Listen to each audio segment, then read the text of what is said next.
Hello, everybody. Today I am joined by Jared and Danielle. We're going to be having a discussion about technology and kind of some of the changes that this technology is having on kind of the economic situations that we all find ourselves in, and maybe even some of the negative consequences of that. But before we get started, I want to. I know both of you work kind of in the technology field, and I'll start with you, Danielle. Give a little bit of background on your kind of what is it that you do, and what's kind of your education when it comes to these sorts of things. Okay, so yeah, right now I'm just working as a software engineer at Ithaca. It's a publishing company. But my past history is uh, as an undergrad, I did some research in AI, a lot of the algorithmic fairness kind of field, and the relevant piece there is that um, part of that was sort of just being aware of how, you know, AI technology is developing over time and such. And so since then, I've sort of just followed more as a hobbyist a lot of the technology. I take some deep learning courses and stuff. But yeah, so I don't know if you could necessarily, like, I'm not really a subject expert per se, but I'm very aware of sort of the trends of the field and what's happening. Okay, And and then I'm a that's software that's engineer myself. and that's good enough for me because I just want to understand. Like, I feel like I'm outside of it looking at it. Just I want someone who's aware of the trends that are going on and can kind of articulate those. And Jared, how about you? Yeah. So while Danielle's more aware of like the specific trends, I am working in a team called the data science team, and so I'm specifically working with those who have their masters and PhDs in data science and actually applying machine learning to various different things within a company. So I'm seeing the practical application, and my specific role as an augmented reality prototyping engineer, I'm creating different ways to leverage the technology to use things like computer vision to automatically detect things that would, otherwise could potentially be missed. So this would kind of increase maybe some of the automation of, some of the jobs that we're trying to automate. But, from my experience and on the practical level, I have, a lot of the different, understandings of bureaucracy and what it actually takes to get something into production. And so, Mm-hmm. yeah, I'm technically a software engineer. I'm not, as well versed in the literature as some of my colleagues are, but whatever conversation we have here, I would love to kind of like take that and bring them to my colleagues and then maybe add that back into the conversation later on. Very cool. And what one other thing? Well, I guess to kind of start the conversation, I'm outside of all this. I'm not in the realm of heavy technical stuff. I own a couple businesses that I run. I'm more of an entrepreneur manager type. But I am very aware of economics and the way that things can, outsource people's jobs if they're not needed. And my background and specialty is kind of in process management and process design. And so I know that if you can have a machine do something in your process for much less than a human being and more efficiently, then you will go with that. So the idea here is sort of, robots can do everything for us in kind of this, if we were to go the full extreme. But here's one of my questions. So I hear all the buzzword AI, artificial intelligence, right? And I hear people like Elon Musk and others who are like, AI is going to take over the world, and we're all just going to be, this AI is going to take, literally like take us over. Like it's going to be smarter than us, and we're going to be run by robots or something. Now I don't know if that's the right way of framing it, if that's what he's actually saying. I honestly don't understand what they're saying and what this threat is from artificial intelligence, but a lot of these kind of big name people, Joe Rogan talks about it. They all seem super kind of scared about where this could go. Kind of they talk about it like almost like a nuclear bomb within the realm of technology. Now, I want to understand, and I guess I'll start with you, Danielle. Um, what are they talking about? Like what is it that people see as the threat from it besides just, oh, we have a computer now that can uh, take your order at McDonald's. So there's a couple aspects you have to keep in mind. First of all, a lot of people, like Elon Musk or some of the other heads of the industry, they also have a very big economic incentive for deep learning to take off. And so they can tend to hype up things. because it helps their businesses. And so you sort of have to take some of what they say with a grain of salt. On the other hand, like I I think it's important to distinguish between sort of the different kinds of threats we're talking about. Um, you have these sort of very long-term threats, the ones that if we manage to get some kind of general intelligence, which our field doesn't. I mean, maybe it's hard to really tell, but there doesn't seem to be that many clear paths to get there yet. So in the long term, it's possible that we might get. I don't know if Terminator quite setting is the right example, but that you could get some very intelligent algorithm that is able to sort of be like a god in the sense of, for example, the standard example is the paperclip optimizer. I don't know if you're familiar with this. I'm not, so this would Okay, be so good for this me. is basically the idea of, let's say you have a crazy intelligent robot, but its goal is simply to make paperclips, to increase the productivity of making paperclips.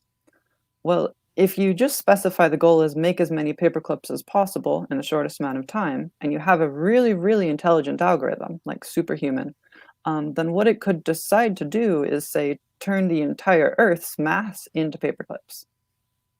This isn't a good outcome, right? Because we'd all die and it could spread out and throughout the universe. But these are sort of so you have these sort of existential risks from just a very smart being.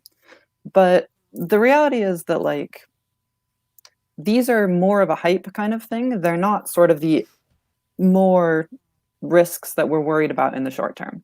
So, and when Uh, we're talking about machine learning and just artificial mhm. intelligence in general, we're talking about a a computer, let's say, that can uh, that can learn. Now that's kind of the part that I have a hard part understanding. What does it mean that the computer learns without being programmed by someone else?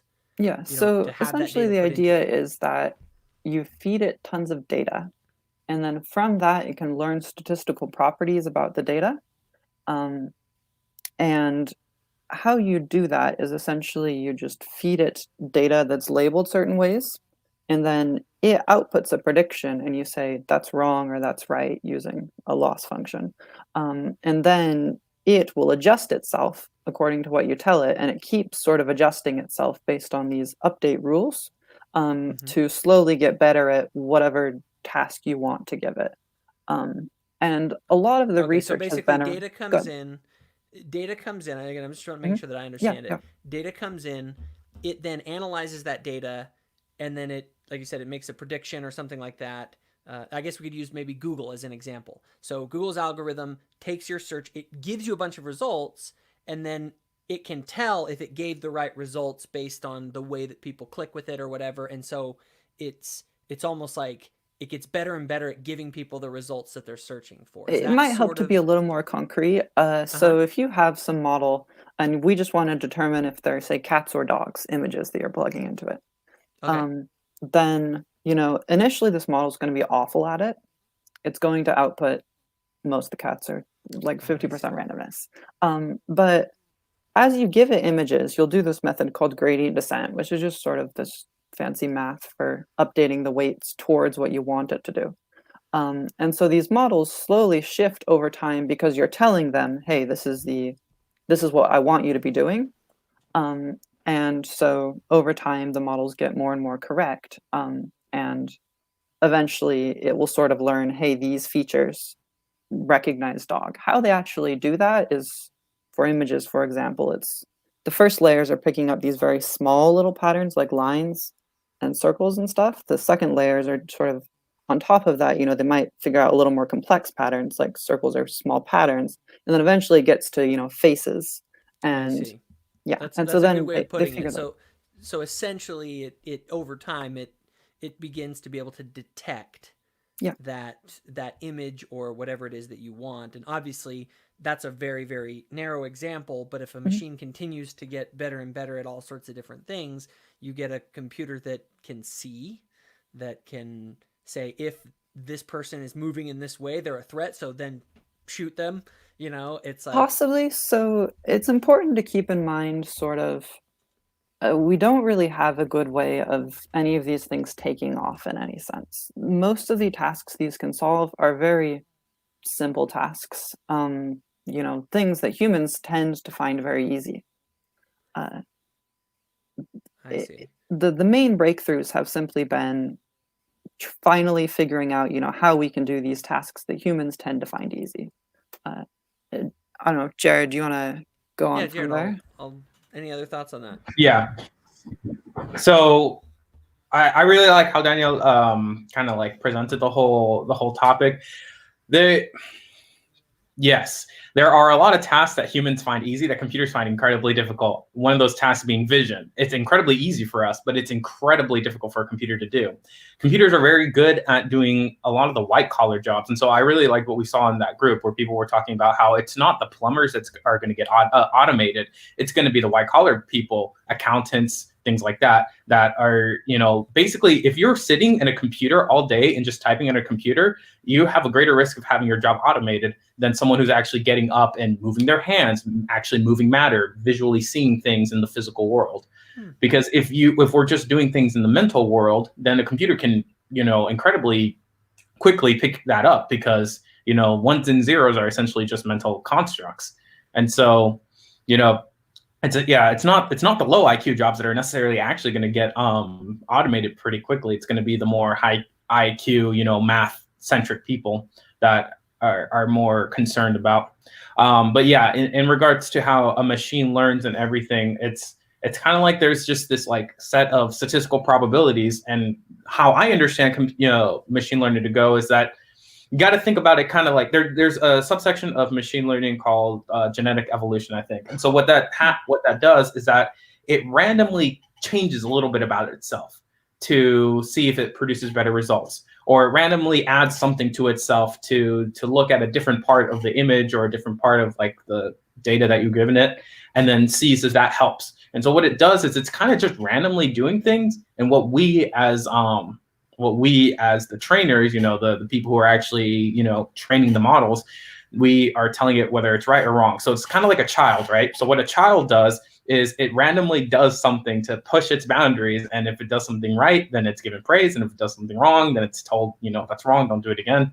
And so that's why, from my perspective, I don't see right now the current technology being any more than just like a child or an animal learning to do something automatically aside from you. So you're kind of offloading this mental work to something else. So in the Industrial Revolution, we've seen this. We've offloaded a lot of the physical work to a machine, and so machines are already more powerful than we are.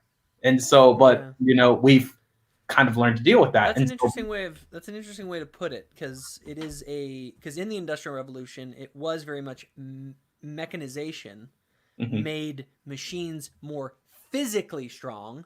Instead of having 1,000 guys out there with shovels, you get a tractor out there that can do what they do in 10 minutes. And you're just saying that in kind of the technology sphere and in these in sort of the AI world, you're taking mental tasks and you're basically getting a machine that can potentially do it better than someone else, depending on what it might be. You're offloading the mental efforts to the machine, right? And so from a psychological perspective, or from even a spiritual perspective, I see humans as, their intent and their hearts. And then the second layer would be like their minds and their understanding. And then the third layer would be, your physical body, right? And so, with the Industrial Revolution allowed us to augment our physical prowess, right? And then the Information Revolution is allowing us to augment our informational capabilities. Well, if you think about it, just even like a calculator. I mean, that's what a calculator does. You can sit there and do all of this mental work to get to the number that it is, or you can just push a button in a machine that kicks you out. That's what the math is. But the thing that separates humans from even like, not like adult humans from like a child, or like humans in general from like animals, is the ability to have free will and the ability to intend things and the ability to have a desired outcome.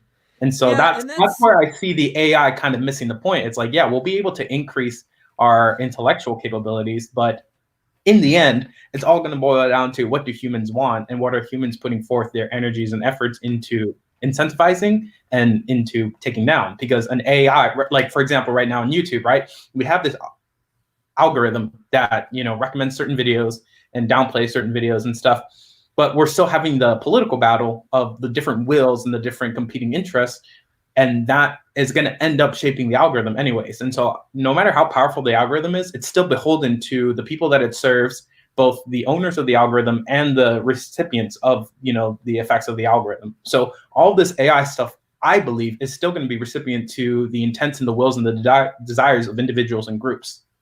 Danielle, do you agree with that? One thing that I've wondered is, do we have a problem with, you know, I guess sort of the hardcore futurist types sort of have this idea that the machines will begin to have desires or wills of their own. And that, because like you're saying, Jared, I just don't see where a machine gets a will or desire to potentially do something, because it has to be programmed by a person. But again, am I missing something? I don't know, Danielle. Do you agree with Jared on that? Do you think that there's that separation? Will always So be there? short term, I absolutely agree with you. And by short term, I mean like 5 or 10 years. Like, you know, at the end of the day, these are tools, and we want to use them to, you know, advance our abilities. Now, I do think there is a bit of merit towards the idea that it is possible we may make something one day that does not have, that has its own motivations.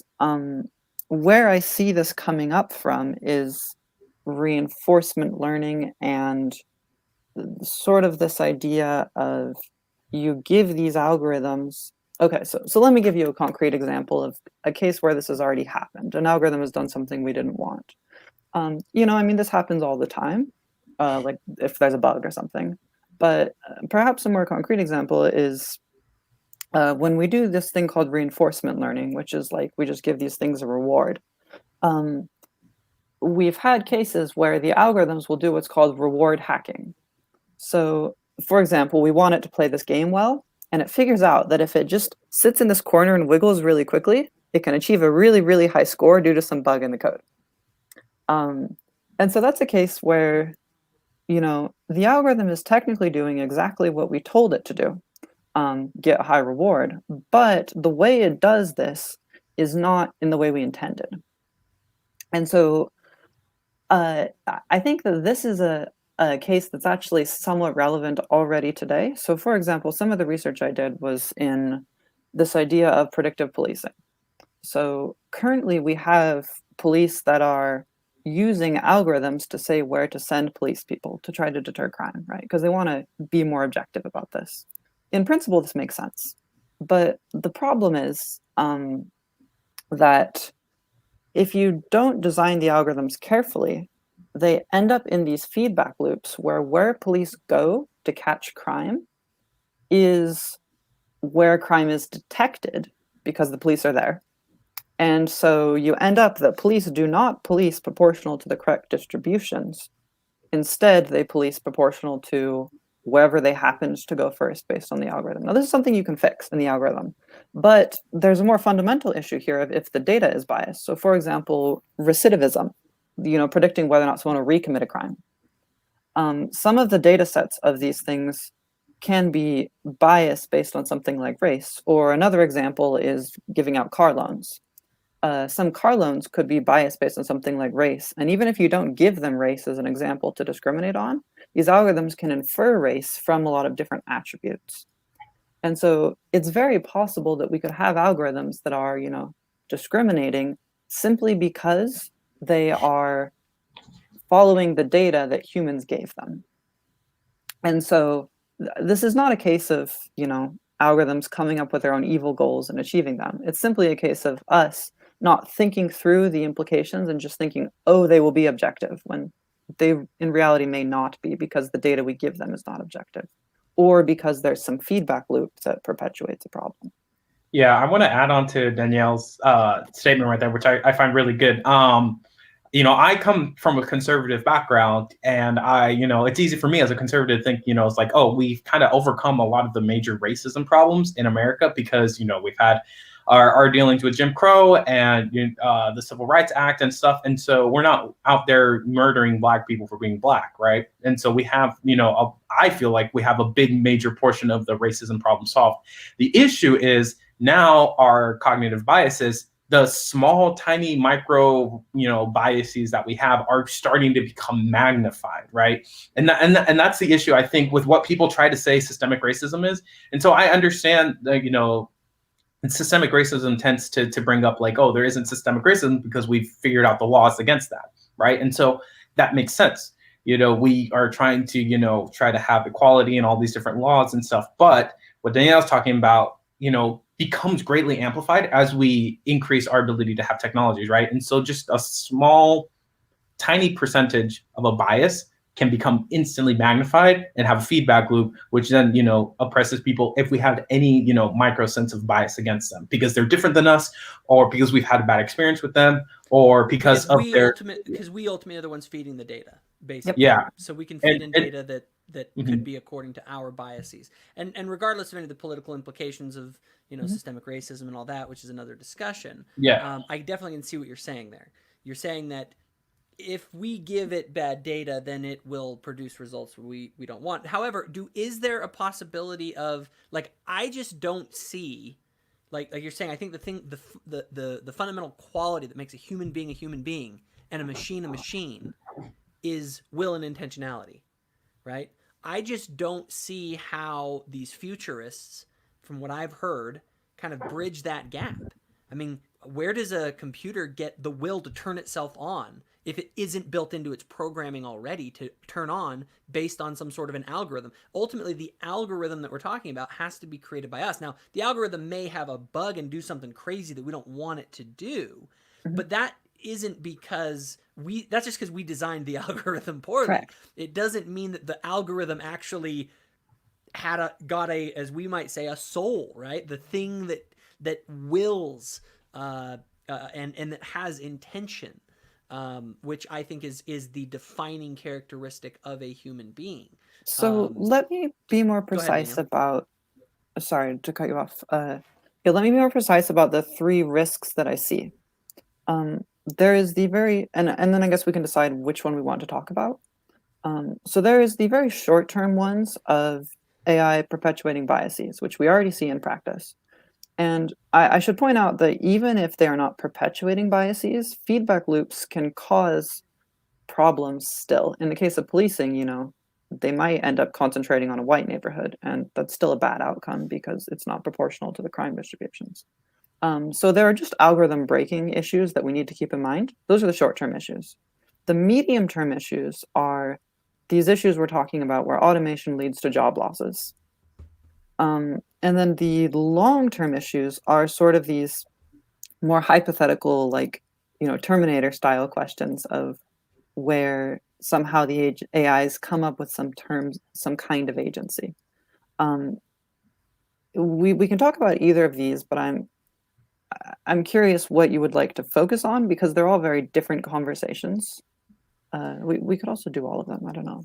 I'm thinking the first one I actually would like to understand, and I've always been very curious about it. I think I want to talk about the economic side of it. I think that in the short term or the more near term, that's a more pressing issue. However, on just kind of the theoretical level, I just have a hard time understanding.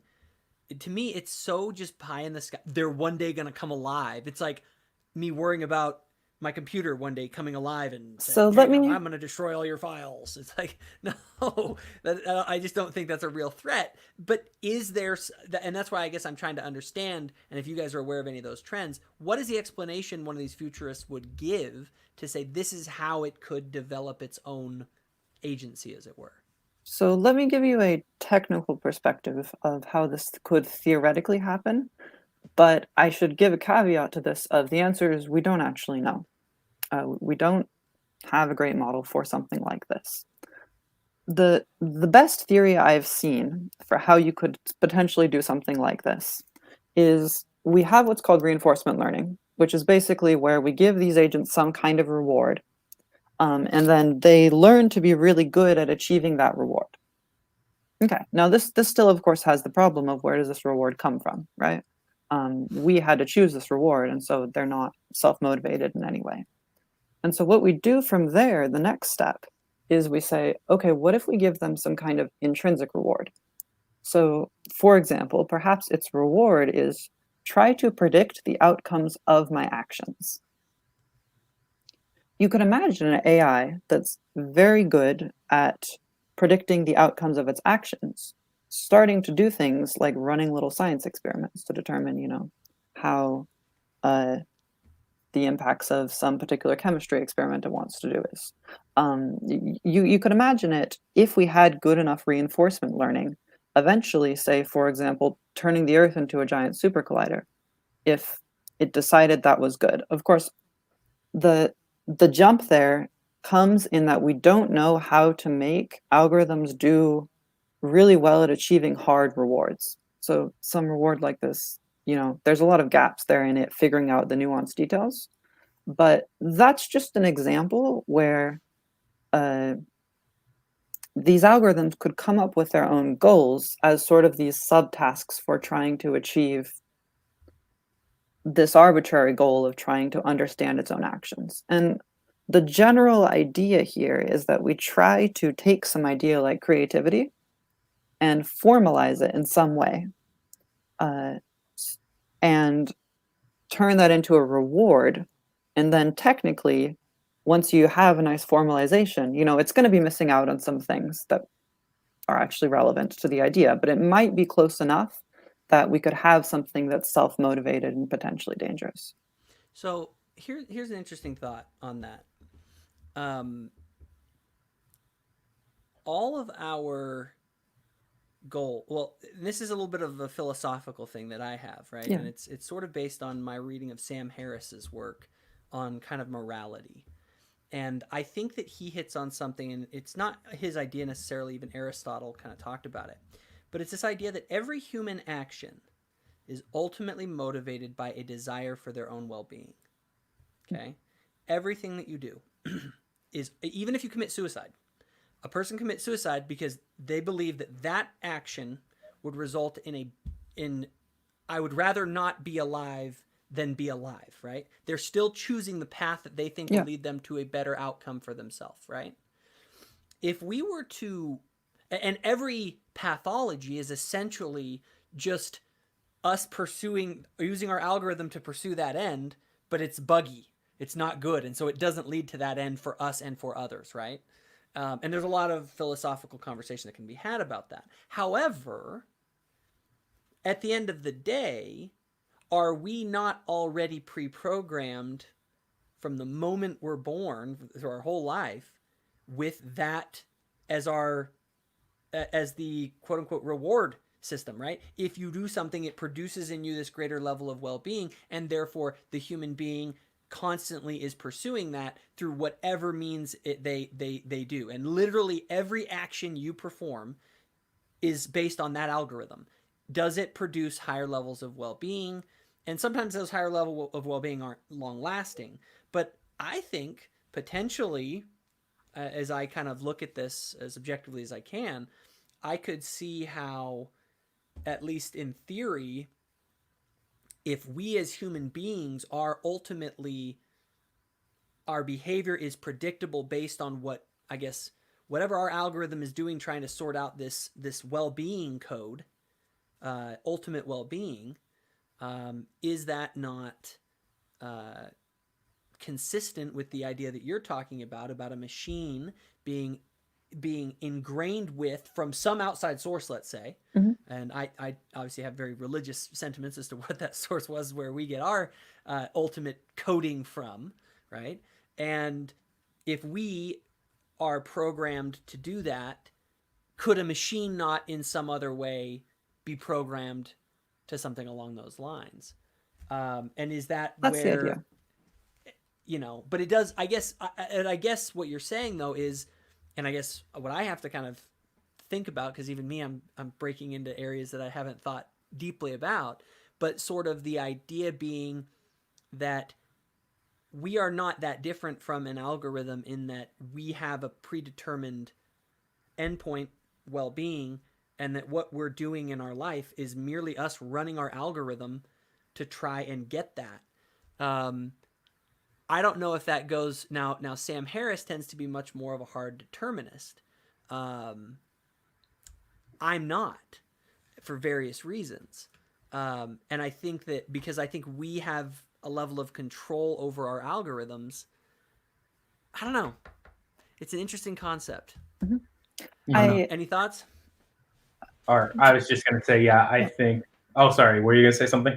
I was just going to say that, like, the other thing to keep in mind is that oftentimes, you know, like anytime we try to formalize some of these ideas, we're going to be missing some things. But there is the possibility that we get close enough that it seems similar enough to the kinds of things humans do.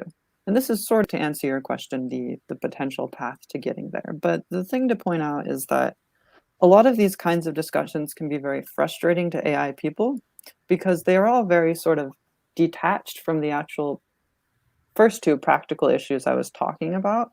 And they're also very theoretical, where the research is not close to really achieving these kinds of things we're talking about. Well, and I think with machine learning, anytime you're talking about machine learning and AI and stuff, you are going to get into this kind of subject of agency, right? And I think Possibly, Jared, yeah. and that's where I kind of want to go with you because I know that you're Yeah. obviously a big free will agency kind of person, at least I would assume, and as am I. With that said, what is missing from that perspective that human beings are essentially an algorithm that is trying to work out this quote unquote well-being? Oh, I just flat out feel like futurists and all the futurists that I've talked to are hard determinists, and they can't conceptualize anything beyond the physical. And so because of that, they tend to miss out on the spiritual, which, I have my own philosophical biases on saying that the spiritual actually leads the biological life processes of the natural. And so I would agree with that. yeah, I'm not a hard determinist, but yeah. I'm wondering what the response is to someone like a Sam Harris who is saying that ultimately we all are looking for. I can't get around this thing. It's true, and I've not been able to disprove it.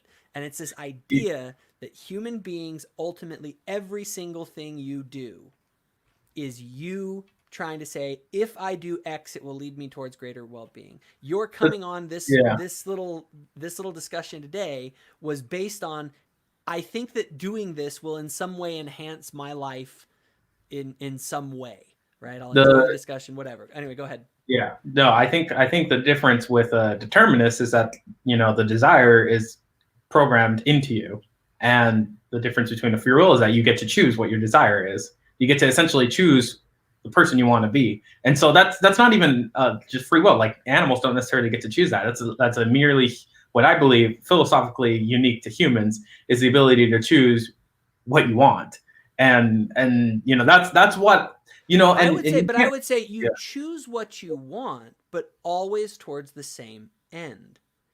You always Um, seek. I believe everyone is. People will choose different paths to get there, yeah. but they ultimately. And the thing is it's not a hard. It, so let's imagine that there is a state of ultimate well-being that you can achieve. That Jared, that there is, if you make certain choices, it will lead you towards your highest well-being. This is what I refer to in like a religious concept. That's what eternal life is, right? It's the highest state of well-being forever, right? And so in my mind, as I kind of philosophically have looked at this, has been, you know, we all want that ultimately. Everyone does. Everyone wants to be as well as they possibly can be for the greatest amount of time possible. And it's all a question of how are you going about a way that's doing that, that's actually going to achieve that objective or not? And all our choices are how we decide to get closer to that goal. And is that not just an algorithm running in So our brains?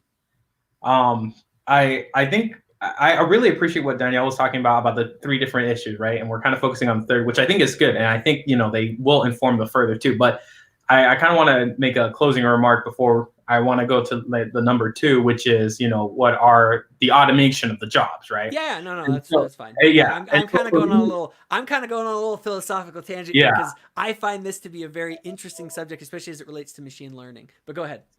So for me, from the philosophical angle, just to finish that up, is I really enjoy how Emanuel Swedenborg kind of lays out humanity and its spirit. Is you have the intent and your desire, which is the spiritual equivalent of what we physically see, which is energy, and then you have the understanding in the mind, and that plays the physical, in the spirit world, that plays the physical correspondence of order and organization. And so an algorithm is merely just a pathway, an organization, and an understanding of how to achieve an end.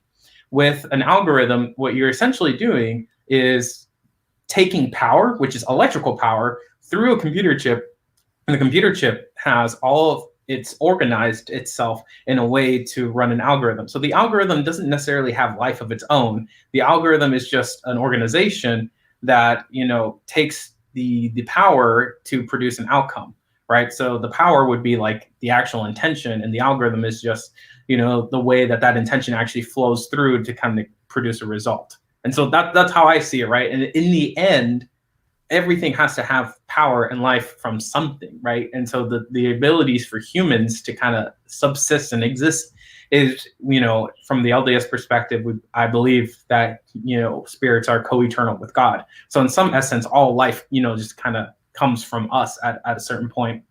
But the issue is that I believe that because we can choose where we want to be, different than a machine, is there are people that will latch on to this organization or to this idea of untruth, right? And so they're like, my idea of what is happiness to me is not sustainable, and it's hell. And so we have the freedom of choice. This is a great conversation. We can have, we can. No, I agree. We could spend this is a whole. This is a can of worms that we could open up and have a whole philosophical discussion about agency itself as it relates to, and then connect it back to some of this machine learning stuff and maybe some of the disconnects there. And maybe that's a subject for another day, but that's kind of the long-term philosophical thing. Daniel, just briefly, if you want to close this out, do you have any comments on some of this stuff that we're talking about? You may have a lot, but do you have any way of succinctly kind of putting that together before we move on? The final thing I would say is I do find these sorts of questions and research exciting because it gives us the potential to empirically validate some of the spiritual claims Jared is making, right? If we find a quantitative difference, then that's useful to know. Yeah, and I agree 100%. So let's move to the more near-term issues of I believe we're going to talk more about sort of outsourcing jobs, automating, kind of that kind of stuff. Is that stuff you want to kind of go into, Jared? So the problem as I see it, let me kind of lay out the problem, and then I'll let you comment on what you see, and then we'll have Danielle also chime in. The problem is it's an old problem. Okay, back in the day, they were gonna create tractors or automobiles, and people are going, well, what are all the people who breed horses, and what are all the farmers gonna do if all of a sudden we have these machines that can do the work that used to take 50 men, and now it become we have very, very few people that are needed for it, and that happened, and people had to retool things, and learn new things and switch trades. But here's what people like Tucker Carlson or Elon Musk and stuff, some of them will bring up. They'll say, look, yeah, sure, back in the day, people had enough time to kind of retrain. Their problem that they're putting out is this stuff is happening so fast and in such a big way. Like, imagine if apparently, and I could be off on this, but the number one employment for men who only have a high school education is trucking. And there's a crap ton of truckers out there. And the moment that you just, in fact, I have relatives who are in the freighting industry, that are in the Teamster industry. The moment that becomes automated, you have a ton of people now that don't have something to do. And their thing is what are you going to do with those people? What are they going to fill their days with when there's less and less jobs available to people of certain industries are automated. Go ahead, Jared. Yeah, so this is where I believe the speed issue comes into play, right? Because people say it's the speed of this that is going to come hit us, like, within like a few years, right? From my experience with corporate structures and people, I believe that the speed is still just as fast as, just as fast as people can come up with something, people can learn a new skill, right? And we understand that, a low IQ individual will, take some time. And so I believe there needs to be some form of a social welfare, especially now that we are so divided as a people in communities and religiously. We no longer have that whole like, oh, we'll just gather together as a city to help the people who are suffering a little bit because we know them, right? So reality speaking, the ideal would be we all live kind of like Zion, where we all help each other out and we're all one big happy family. But because this nation is so diverse, divided, and separated, in order for us to survive as a nation, I feel you would have to need some government a little bit. And so the structure of that is different, right? But what it would be designed to do is to help people who do become laid off, give them an opportunity to survive while they, probably go to school for something else, right? The speed of a person who is a trucker, completely being out of the job market, I think isn't within the course of like a few years. I think it would be spread over the course of decades, because what you have is the barrier to entry. You have the political barrier to entry, right? Where no one's going to allow trucks to be run without humans, even if the algorithm is like 100% perfect, you do have the resistance of the truckers and their lobbyists and stuff, and the resistance of people on the road, other drivers. Other drivers won't be comfortable with having a truck that is, fully automated. It could be a better driver than humans, but still the mental concept of having like, 20,000 tons or whatever. I don't know how much a truck costs. I think on the practical level, I think you have a very good point. I think people overestimate how quickly this stuff will happen. Yeah. However, let's take a little bit longer view on it. Let's just say, and again, theoretically, we end up in a situation where, let's say that there's, just for, use round numbers, there's 1,000 jobs in the world. And right now, most of those jobs go to, let's say 90% of those jobs go towards people with low IQs. So the job market for those with low IQs is, there's lots for them to do. However, let's say that because of technology, we begin to outsource more and more of these kind of low IQ jobs that are fairly repetitive kind of tasks that can be done by machines. And, this isn't the first time this conversation has been had. It happened during the Industrial Revolution.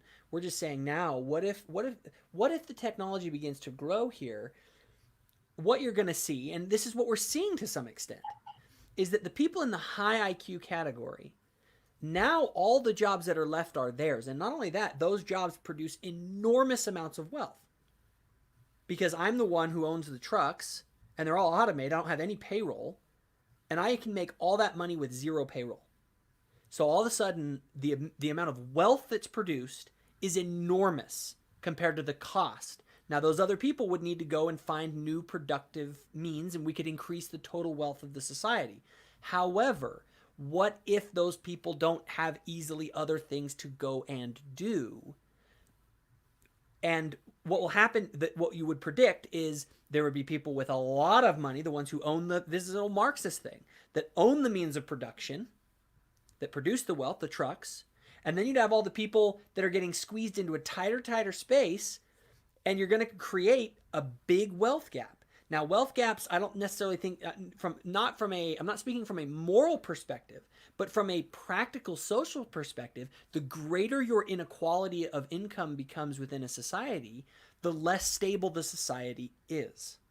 Even if everyone's making more money. Because human beings don't like that idea of some people having more, and that's, its own moral thing. However, there is and this is kind of the stuff that Tucker Carlson, a lot of these guys bring up, is sort of, we have to recognize that that this is a problem. And here's my issue with and so there's people immediately jump on, they go, UBI, right? Let's just start just taking money from the people that are rich, and we'll just give money to the people that are poor. But here's the problem. I don't think that solves the problem, because I don't think it's a money problem. And interestingly enough, weirdly enough, Joe Biden is the guy who said something incredibly profound on this issue one time, and he was right. He was right. He said, it's not just a job, it's your dignity. And what happens is that when you give people a check, you may give them food on their table, but you don't give them their dignity. And when people don't feel like they have dignity, don't feel like they have meaning and purpose in their life through their employment, through this, we're pack animals. We want to do things. We want to build. We want to produce. When you can't do that and you feel like you're stunted in your own emotional growth, we can see this in kind of inner, and I'm not just saying blacks or white. I mean, it's any group where they're economically not productive and they're just being given a handout, they're miserable. And there's all sorts of pathologies in those societies. And so I think that we can solve the economic problem. I think there's enough wealth in the world, and with all the technology, we can have robots making us our, let's say we go to that extreme. Robots are making us everything we want. That's going to cause a major problem. Because it isn't that we just want the bread. It's that we want the challenge of growing the food. Right? We want something meaningful. We want a challenge. And so anyway, that to me, as I look at it, is the deeper problem. The economic problem is, I think, easy to solve because technology will produce enough abundance for all. But just randomly redistributing it doesn't solve the problem of people don't want to be given things. They want to earn things. That's a great source of dignity and pride in being a human being. And I think that's the problem with the UBI argument. It solves the economic problem as if we're just a bunch of economic, as if that's all people care about. And we care about much, much more than that. Anyway, I'm going to shut up. I've been talking too much. So before we move on to the UBI piece, I sense that Jared has still some concerns with your diagnosis of the problem. Yeah, so if I understand correctly, your diagnosis of the problem is that we'll eventually not have any work, right? Anything to do. Now, this is where I might get a little hooey because I've been very impressed with the Swedenborgian literature and stuff about how apparently he states that the spirit world is organized, and I only take this as a thought experiment, right? Even though I have my own spiritual experiences with this, but the idea is that in the next life, you already have the ideal. God, gives energy to everyone. Everyone has food. No one really has to work for their own sustenance, and everyone is essentially an eternal person, right? That no one's going to die. Everyone can have whatever they want. And so how would a society like that be organized? And so the way that he's talked about it is that people still need to produce value. People still need to work. People still want to, earn their money. But there's something inherently valuable that humans have that computers don't, which is the ability to love and care and to nourish people, right?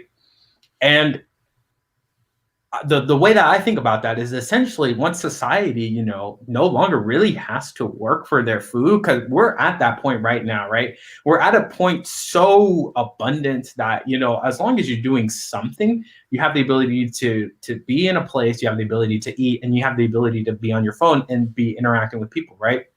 And so it's incredibly easy right now to have food, to have shelter. And you see this a lot in the middle class where, because it's so easy, once you have a certain amount of education and a certain amount of stability, you're just prosperous.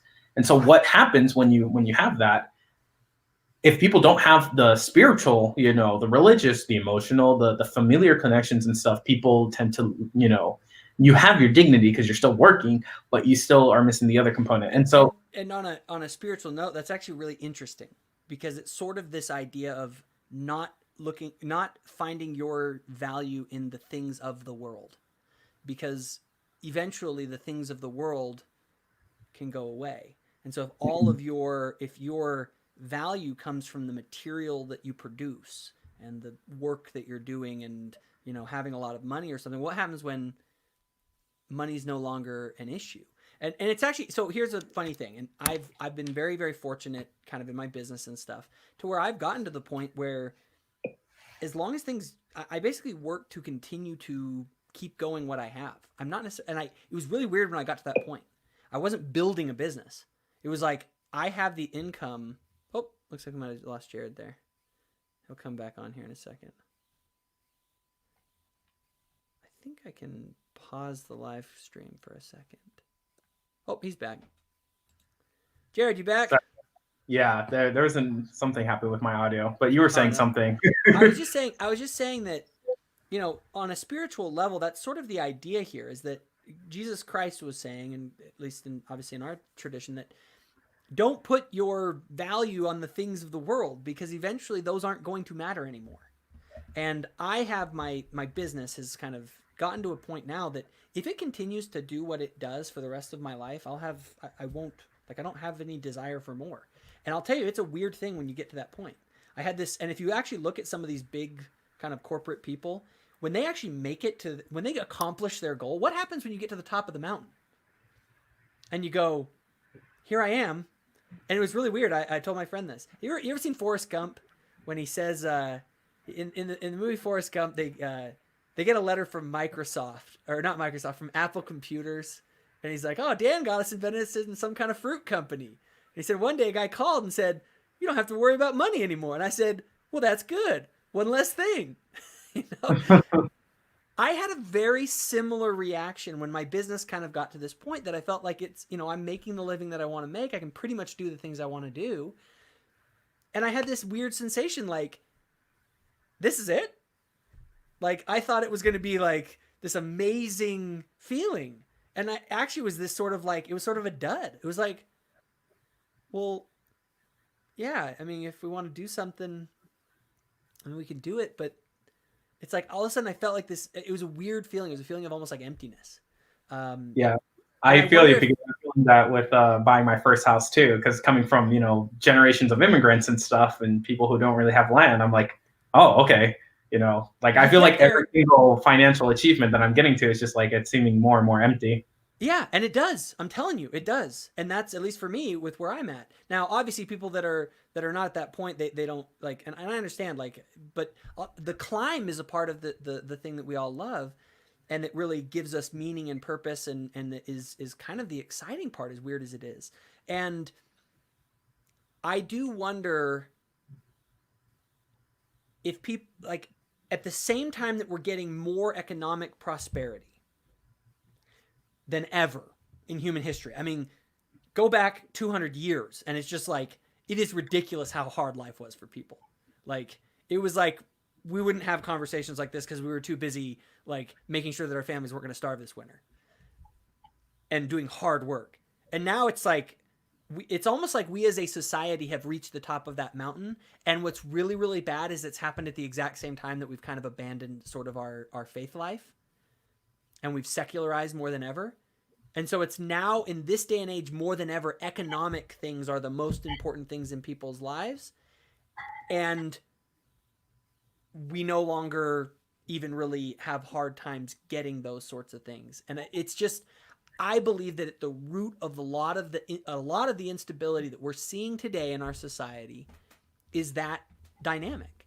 It's the dynamic of people losing meaning and purpose in their lives, especially amongst the people in the upper class group.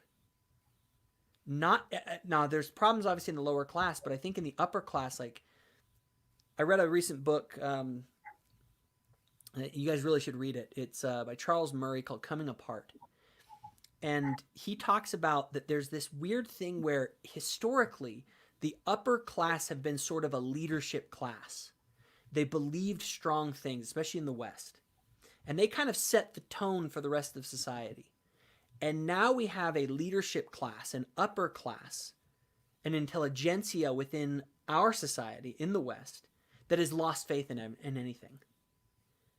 And they no longer feel like they have the moral authority to tell people this is the way society should be, any of it.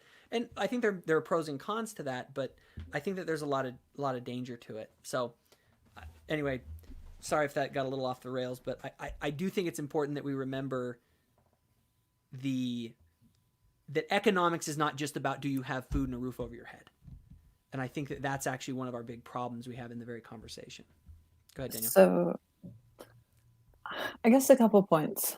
So first of all, like, we should ask, what is the purpose of like our economy, right? In theory, my understanding of the purpose of our economy is to improve the lives of the people in it. Like, at the end of the day, if it's not doing that, like, why are we doing this, right? It certainly seems like a minimum bar. And so I think the first question you need to ask is, like, I understand what you're talking about with these existential questions, but in my mind, I view it as more of a hierarchy. Mm-hmm. It's like people have their base needs, and if they are having difficulty making those base needs met, then yes, in a sense, they gain meaning through trying to get those. But it would be better if they were met and they were trying to get meaning without having that existential struggle of, will I fail? Viktor Frankl has this Man's Search for Meaning. Great book. My understanding of the idea there is that fundamentally, I could be misquoting this or misunderstanding it, but my understanding of the idea of meaning is that a lot of people achieve it through making commitments to something and then sort of filling through on that. I understand there is often a religious component to that for people, but I think that you are absolutely right that there is a serious problem we'll be starting to face as a society of where do we find meaning. I do not know if, like, I think even among religious people, it will be a difficult question that we'll need to discuss And I and think figure out. one of the challenges is very much like you're saying, it's, or that we've been talking about, is as we get better and better at economic production, that's where people have gotten their sense and meaning. Yeah. Everyone's, what was the first thing people said? They say, what do you do for a living? That's kind of like, because that's something that's meaningful for you. Anyway, go ahead. And you're absolutely right that for like when you looked at a lot of the people that had their factory jobs automated, for example, a lot of them ended up getting extremely depressed and on disability, and like, yes, they were able to support their family through that, and I'm glad that that system existed for them, otherwise it would be in a worse situation.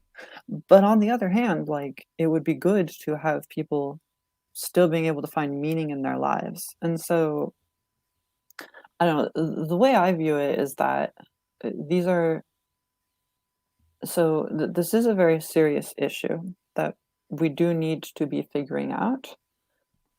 However, I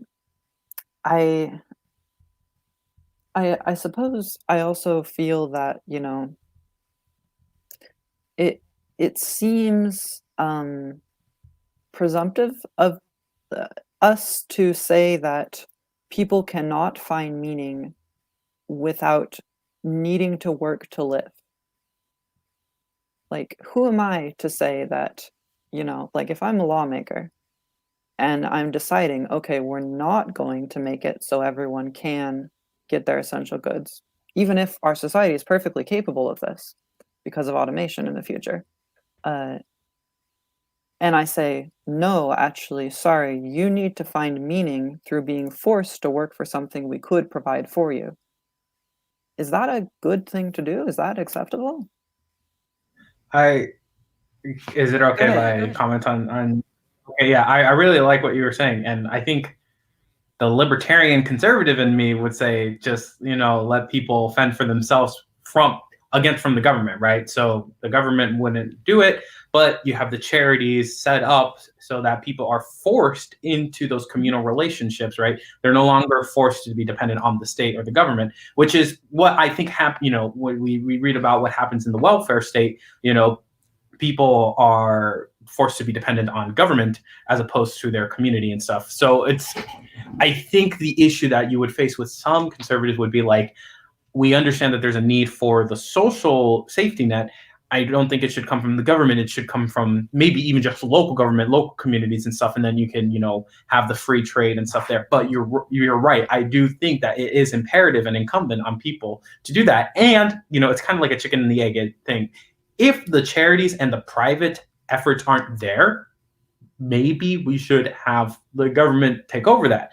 But if you have the government take over it, then there's no room for the private or incentive for the private charities to work. So it's kind of like, what are we as a people willing to do? Do we want to just give it to the government as a responsibility to take care of the poor, or do we want us as people take on that burden ourselves in our communities and our charities? And I've very much been my sort of compromise in this that I thought has been good is, all right, if you have X amount of your taxes go towards welfare spending, let's say it's 30% or 40% or whatever, you can literally write that all off by donating to private charities, and not in the way they do it now where it's a tax write-off, but where it's actually a tax credit, where literally it's like, don't give the money to us, but we are going to require that you give X amount of your income to the private charity of your choice. So like, I might give it to the Church of Jesus Christ of Latter-day Saints or to other organizations, and we can give it to institutions that we believe will meet the needs of these people most effectively. So that's kind of a solution there. But I think that you bring up a really good point, Jared, and that is this idea of us finding meaning through connecting with one another directly instead of connecting with each other through the state. Because the state has all sorts of sort of coercive powers, and politics is not a place where we all come together, and so and there's something different. Let's say if Jared comes to me, or let's say Danielle, let's say that you need something, right? Let's say you're hungry and I have a sandwich. I have 2 sandwiches, right? If I come to you, Danielle, and I give you a sandwich, okay, the relationship between you and I is improved. I've done a nice thing. You're happy. You're glad. We've developed this relationship. Maybe you feel a need to do something nice for me now. You know what I mean? Now let's change the dynamic. Let's say that Jared comes over here, puts a gun to my head, and says, "You're going to give her a sandwich." Now, I give you the sandwich. You are not appreciative to me. You're appreciative to Jared. Because honestly, I'm probably just stressed. But yeah. Well, but you get the idea here. And Jared says, hey, if you vote for me, I'll make sure that you never have to go without a sandwich again, right? So just the dynamics of the state being involved, I think, Jared, you bring up a very good point in that as we look to meet economic needs and as we have an abundance in our society, which I think is what automation will produce, we have to worry about how it gets distributed. And one of my big issues with the left isn't the idea that we need to try and make sure that wealth is distributed. It's the method by which that distribution happens that, and Jared and I definitely, I know from a very, sort of Zion perspective, as I think we both share, and maybe you shared as well, Daniel, but it is sort of this idea of voluntarily, give the person the sandwich, that's your job and your duty. And if we change that dynamic of the way things get distributed, I think there might be negative consequences there. Daniel, you seem like you have some thoughts on that. Here's my concern with the private situation. So I was doing some research on this, and in the past, before sort of a lot of big welfare from the government existed, there were some private welfare organizations that existed, usually known as like lodges, for example. And these worked fairly well.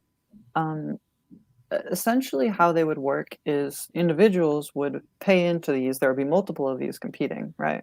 And then people would pay into these. And then in the case, they got sick or something, then they would have a doctor that says, hey, yes, you are actually sick. And so then they can get some payments out of the system. And it's a decent welfare system as far as it goes. But the problem is that a big part of these systems are about sort of kind helping kind, in the sense of working class people have working class, systems that support them.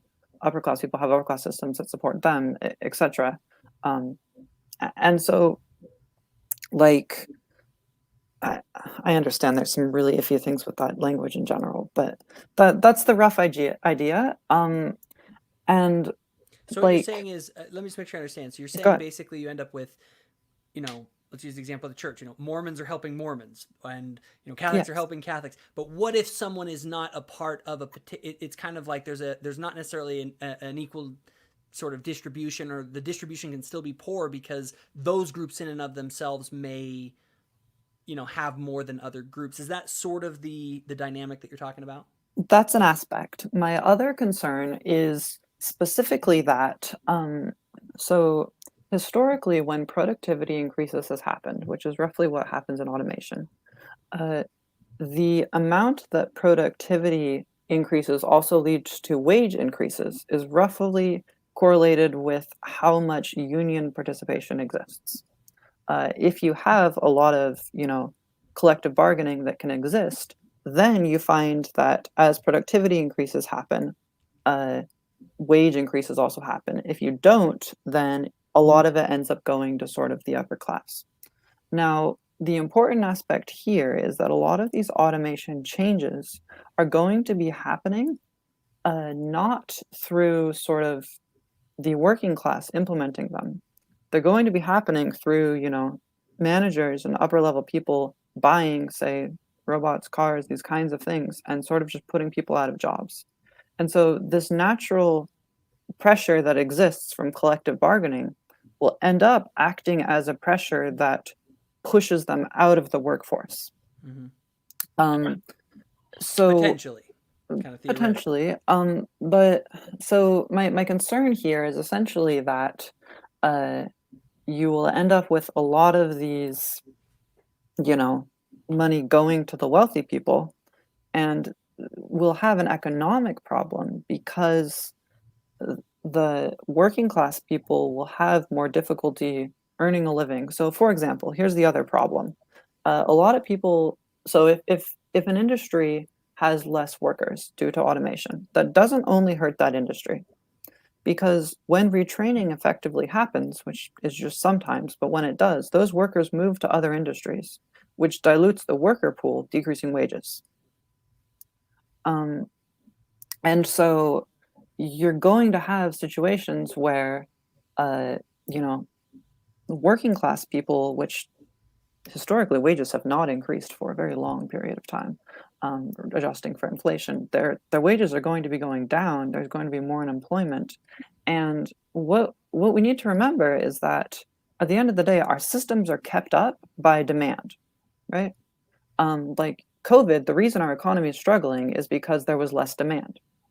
Um, and so people were staying at home. And so when you have these automation of systems happening, people need capital to create that demand, or the economy is going to struggle as well. And how are you going to get them that capital when the amount of jobs are decreasing, these wages are decreasing, and all these problems are happening? I mean, if you just want to keep an economy running, I worry that this is going to be a problem in that way as well. Yeah, I like what you're saying, and I think that brings up kind of helps me bring up another point that I was thinking is that there are two things. One, the ability of the upper class and high IQ individuals to automate and empower the lower class, and also the ability of the collective to not just bargain in unions, but also to bargain as a nation, right? Because in America, we've tried to democratize the power that be through government and have them answer to the people. And so while the people may not be able to unionize, they have the government on their hand. And so the thing that I'm seeing is that in a Zion-focused sense, as Latter-day Saints, we desire to change the hearts so that these laws no longer are coercive. But as a people who range from all desires of spirituality and with all different levels of intent and negative intents that are actually self-defeating for people and society as a whole, we are negotiating as a nation through these laws to try to prevent evil outcomes, right? So, for example, greed.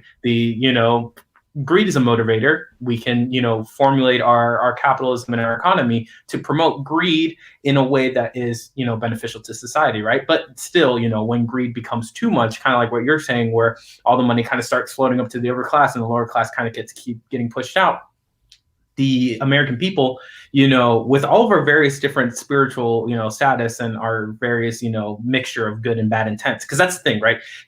I feel like at Latter-day Saints, a lot of the times we tend to think like the solution is to have good intent. The solution is to have a change of heart.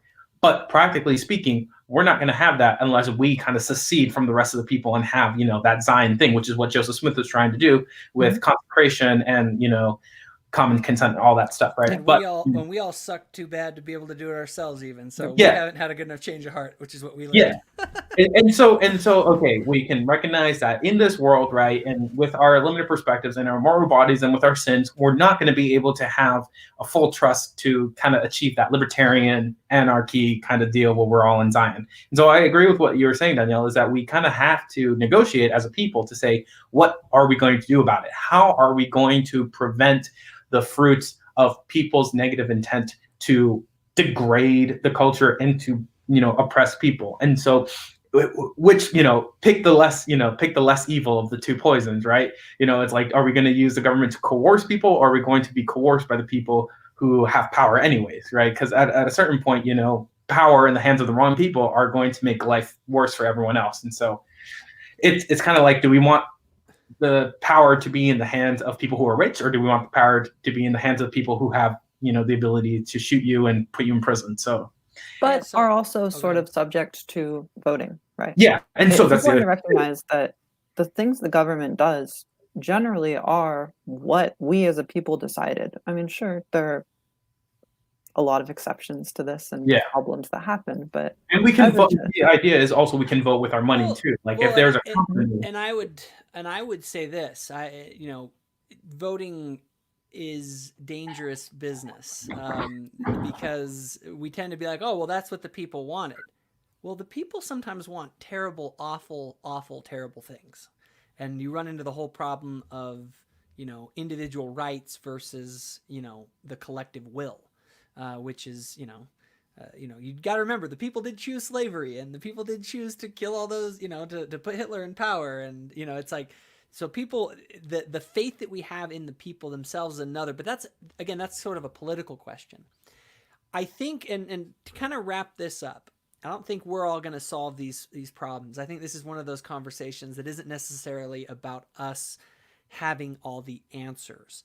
I think it's more about asking questions that are relevant and that maybe people haven't thought about before. And I think at the center of that is this idea of, one, the good news is that we are standing on the edge of an enormous ability for prosperity, right? Automation, if you want to just, is it good or bad, is good, right? This allows for us to, it's like saying, was a tractor better than people with a horse and plow? Of course it is. It allows us to farm a ton more land, produce a ton more food with way less cost, way less work from the people.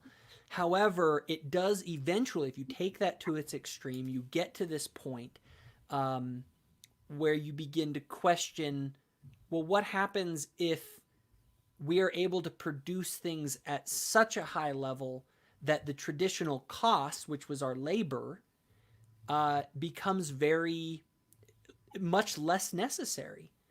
And how does that affect the human soul, since so much of our I know very poor people that are very happy if they're productive. Productive people are happy people, right?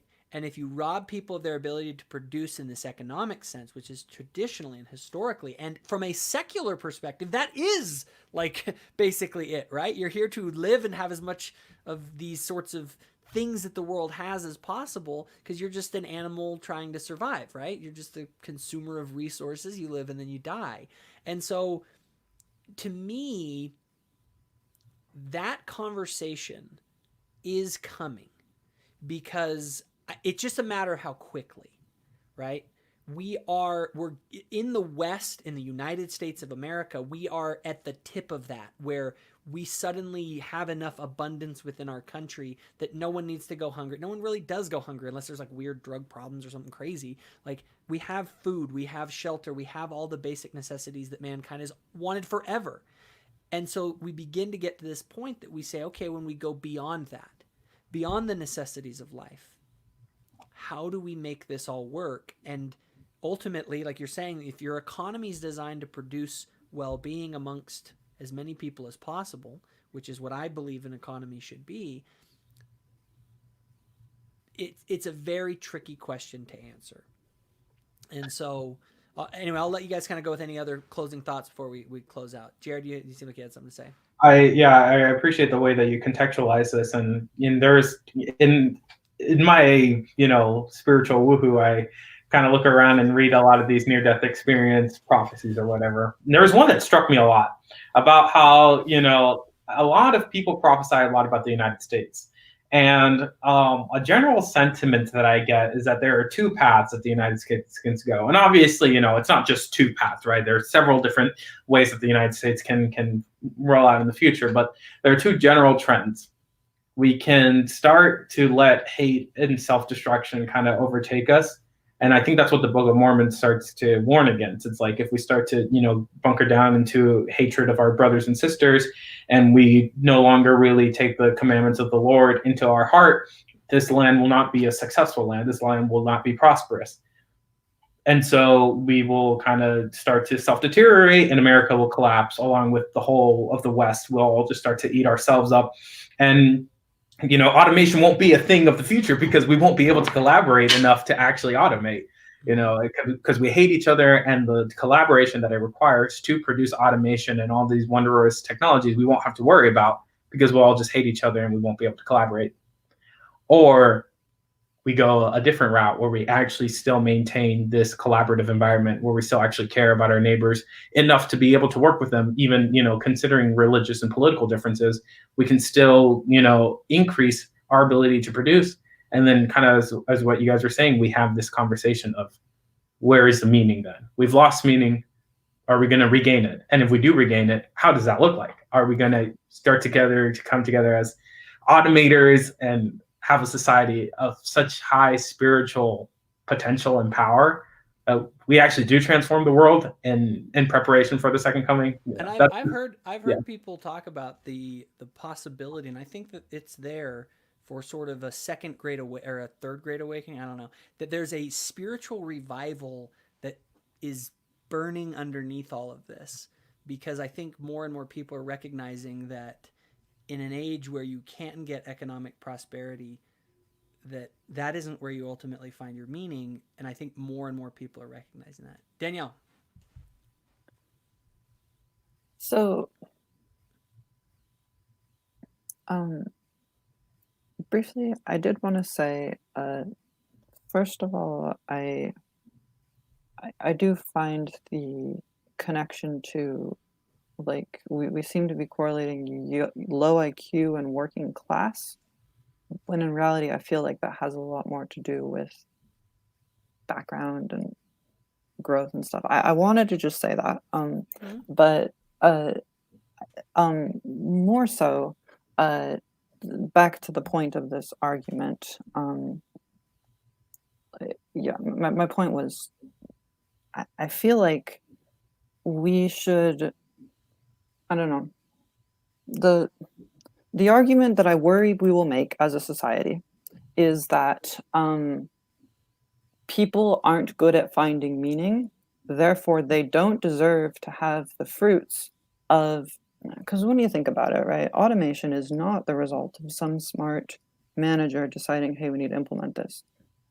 Automation technology is the result of thousands of years of technological progress done by all kinds of people from all kinds of backgrounds and experiences and stuff, right? Mm-hmm. And so who are we to say that everyone should not benefit from the fruits of these things? I do think there are absolutely questions about meaning and stuff that we will need to answer. And as you say, I think there will be a spiritual aspect to a lot of these questions.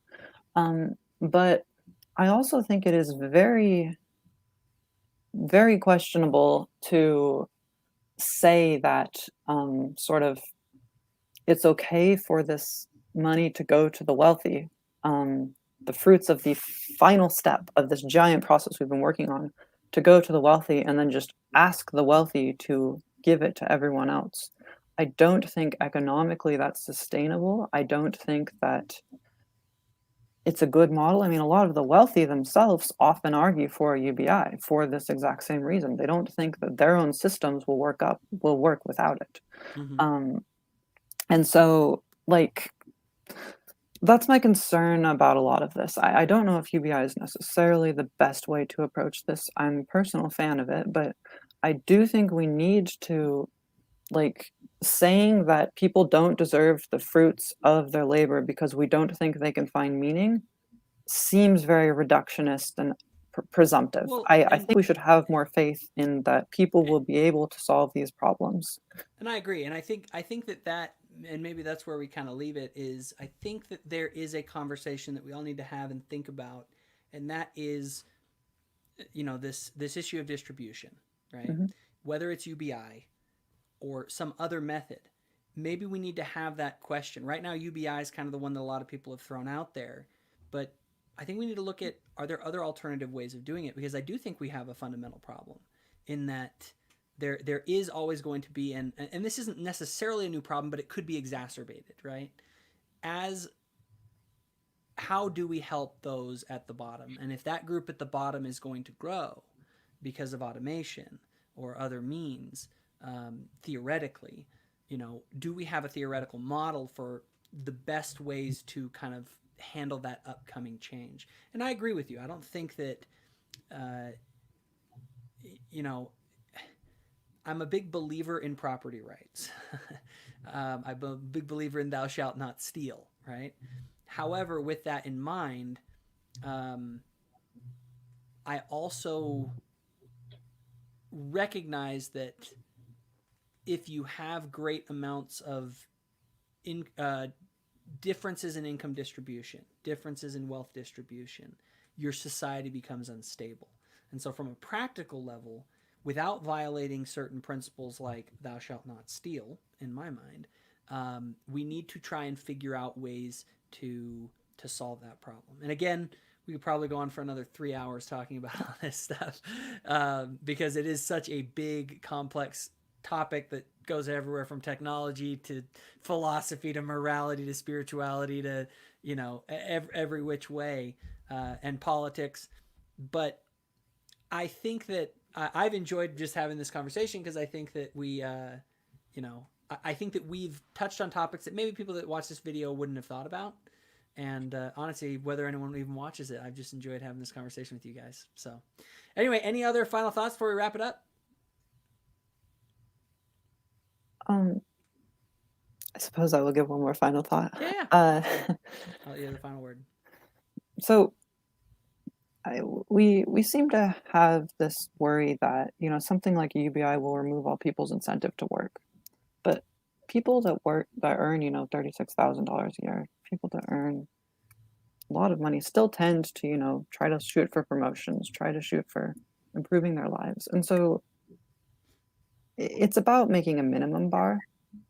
And a lot of people are still going to want to improve their lives because humans fundamentally, I think a big part that gives people meaning, tying it back to what we've talked about, is trying to improve their lives. And so I think whether it's UBI or something else, a big part of this is going to be about, trying to integrate the benefits of these great innovations with ways of helping provide people not being suffering anymore while still helping them get meaning. Anyway, that's my last point. No, yeah, I agree. Kind of just to wrap it up, like the ideal scenario would be we don't let rampant our desires to control and be greedy to unfairly kind of distribute money and take from the the productivity that other people have, right? On the other hand, I think it's important that we just allow people to go where they want, right? So if a person wants to have the bare minimum style of life where they just kind of are given like a little house, a little bit of food, and can just barely subsist, but they have, to not worry about anything, then that's great. And I think we want to be able to have some, essence of inequality because people choose different things. And so it's not like we're all going to be, rich, or all going to be poor. Like, we'd want to still have the diversity of what people want. And so the people who are, super dedicated to the money, we still want them to be able to, experience the fruits of their labors. And people who just kind of want the bare minimum, we can try and figure out a way to structure society so that they can still live. And, if they want to just kind of ride off the back of other people working, or just, do the bare minimum just to keep themselves alive, then we can do that. And, I think our society is kind of structuring itself that way. Eventually, what we want to do is just remove all barriers, let people go where they want, work as much as they want, and have what they want, and still be able to survive. And, I have a hope that we can do that as a society, as we just continually have these conversations and negotiate. Yeah, for sure. Well, thank you guys very much. It's been a real good conversation. I think Yeah. what we may have to do, because I feel like there are still so many more things we probably would want to talk about. I think we may have to schedule another one just to talk about, maybe specifically, because we talked more of the technology on this, but specifically about the economic side of it. Because I think kind of a discussion just about economics in general, like Danielle poses a great question, that, what is the purpose of an economy? You know what I mean? And so delving into that, and then what is the purpose of it? What are some of the ways that we think it could be structured? I think would also be an interesting conversation. But I think we've taken enough time, so we all got to get back to our days. But hey, thank you guys for coming on. It's been a blast. Cool. Thank you. Bye. You have a good day.